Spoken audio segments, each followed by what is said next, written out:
Hey, what's going on, my friends? Welcome to my YouTube channel. My name is Victor, and today I'm going to share with you 7 signs that you are becoming multi-dimensional. As wild as that sounds, the fact that you're on a video like this and are somewhat curious says a lot right there, we'll just say. Okay?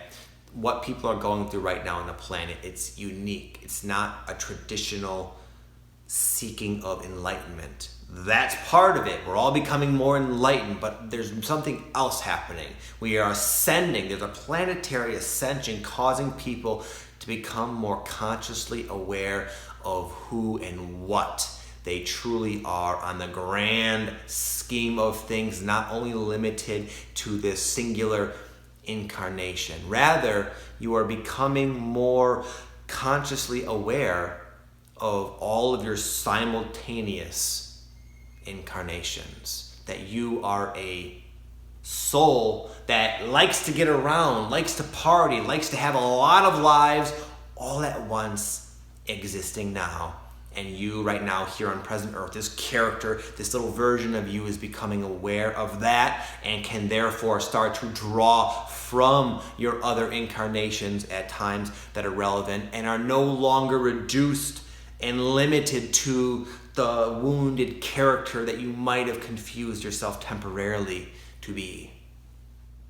Before I get into the video, I just want to say welcome to my YouTube channel. I'm always talking about this kind of stuff and trying to help people navigate their awakening process. As a gift for my new subscribers, I have a free guided meditation that I made myself. It's in the description box below. You can check it out if you'd like. It's really good for people who are going through the awakening process and want to help raise their frequency and accelerate healing and just put them in a flow state. That's all possible. Again, if you're interested, check it out below. It's free. Otherwise, I'll go now and get into those 7 signs. Sign number 1 is that you are getting messages from or becoming aware of non-physical presences. Whether they be just energy, maybe you see a lot of orbs, flashes of light, just energy, movement, shadows. Maybe you're getting sort of synchronicities that you suspect it's from like your deceased grandmother, like you're just smelling her perfume randomly and you're seeing some kind of symbol that reminds you of her and you just get the feeling she's there with you, wanting you to know she's there. Maybe you're getting presences, other consciousness is showing up during meditation and you feel light and energy and just the presence. There's a feeling, like a sense you can have that you can sense the presence of another being, another energy. And sometimes people start to get that quite a bit as they're going through this process and becoming aware of their mind is just opening to just how much more is in fact in existence. And this is one of those symptoms.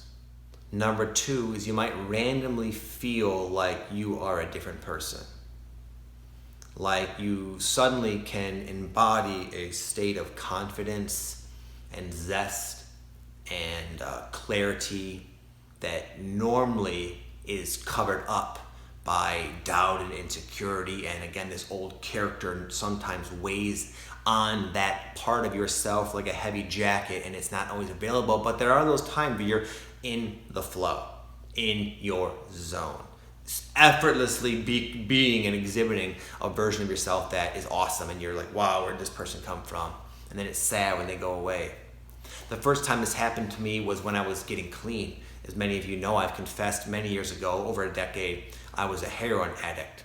And this would happen to me every time I got clean. Within like a couple weeks of getting over the withdrawal symptoms, I would literally be like a different person. Like this other Victor would just take me over. And this other Victor was awesome. He was super confident, super witty and smart and smooth. I walked differently. I had like everything was different about me. And then it would always go away. And I would be so devastated. And that's one of the reasons it was hard to get clean, because I would experience, like, where did this guy come from? Where did he go? So you might be going through something along those lines as well, because I was temporarily drawing from a different version of myself, whether it's a future version of myself or just a totally different incarnation. Regardless, it was a version of Victor with something I normally didn't have, and I wanted it.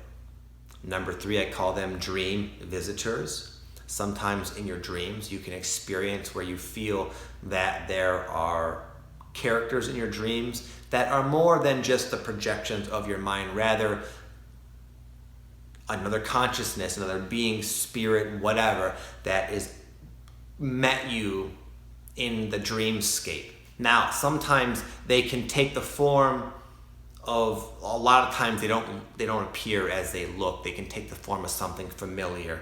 I know for me, I have a lot of ET dreams, and whenever I have them, these dream characters, it's this guy I like on YouTube, the name is Bashar. He's like a channeler. So it always appears like Bashar, but I can feel the energy and the interaction. I just sense it's not actually this guy visiting all these people's dreams. In fact, a lot of people have this guy come in their dream, among many other characters, of course.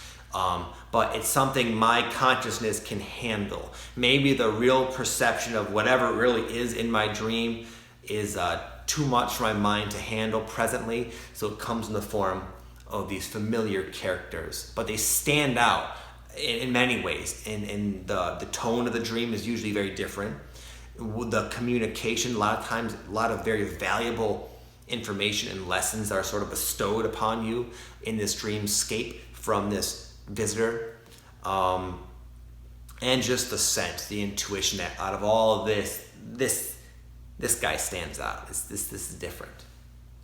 Number 4 is the genuine, organic, innate desire to research, whether you know it at the time or not, but like your lineage, your connection. Some people are like, you go to their house and they have like 27 books on Atlantis. They're obsessed with Atlantis. It's not really relevant that much now. I guess in some cases it is, but they just want to learn about Atlantis.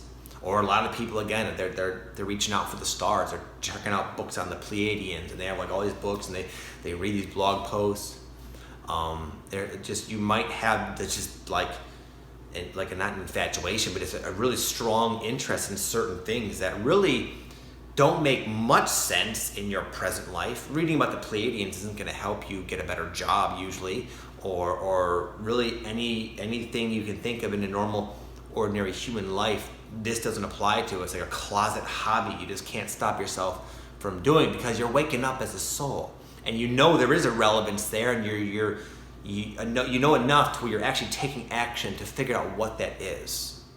Number 5, similar to number 4, but you might just find that you're very interested in past lives. You sense very strongly, you almost know it, that this is not all there is to you. There has been other yous, and there likely will be future versions of you. And just the idea of past lives can be kind of an initial gateway to what I already spoke about. Straight up studying your ET lineage or whatever, your ancestry, you become into that. My wife, a little while ago, got like this DNA test. She just thinks she's like wanted to see if she had any like Indian DNA, because she's so into shamanism. It became important to her.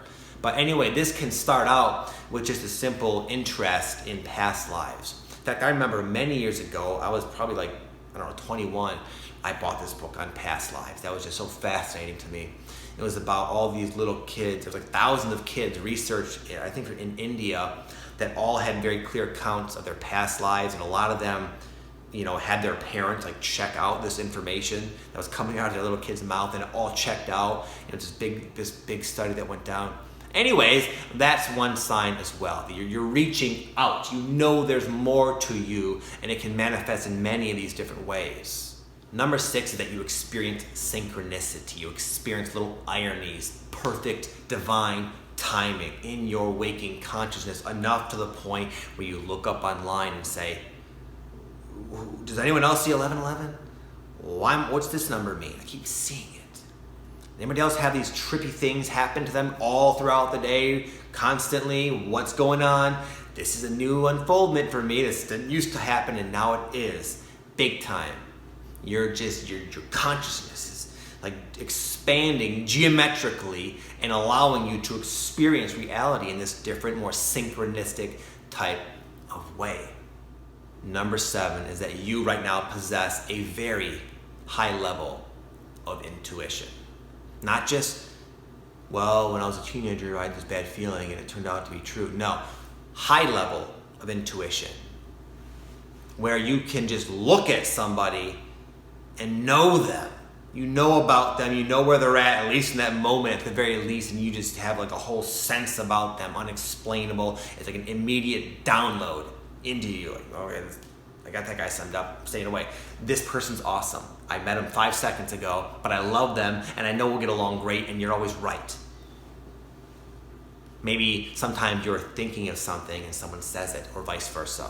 You verbalize something someone else is thinking because you're tapping into their stream of consciousness and don't even know you're doing it. You know when to move on. You know when you should stay. You know when you should be patient. You know that there's a mass awakening going on and it's all going to be fine. You know your intuition is through the roof. If all that's happening, then you are becoming more in touch with your multidimensional self, which you always are a multidimensional self, but most people aren't consciously aware of that. And once you start to know that you are just now a point of consciousness with the ability to embody all of yourself at times that make sense and are relevant in the moment, then you can start to break the identification with the temporary wounded version of yourself that most people mistake themselves to be. All right, my friends, I hope you enjoyed that video. That was kind of a different one for me, but I felt like sharing all that with you guys. I hope you got something positive out of it. I hope you have an amazing day, and I wish you nothing but the best on your journey and spiritual unfoldment and transition. I'm here for you. Have an amazing one. Talk to you soon. Peace.